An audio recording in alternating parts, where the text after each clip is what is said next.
સુરતના મગદલ્લા દરિયા કિનારે દુર્ઘટના સર્જાઈ. સુરતના મગદલ્લા દરિયા કિનારે દુર્ઘટના સર્જાઈ છે.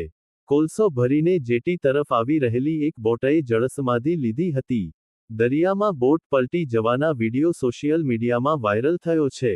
જો કે સદનસીબે આ ઘટનામાં કોઈ જાનહાનિ સમાચાર સામે આવ્યા નથી.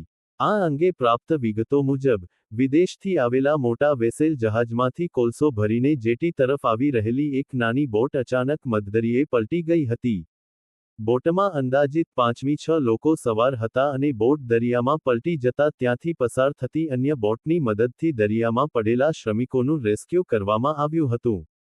સદનસીબે આ ઘટનામાં કોઈ જાનહાનિના સમાચાર સામે આવ્યા નથી.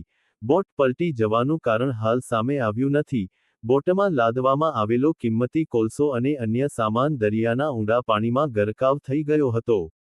આ ઘટનાની જાણ થતાં જ ગુજરાત મેરીટાઈમ બોર્ડ (GMB) ના અધિકારીઓ પણ દોડતા થયા હતા.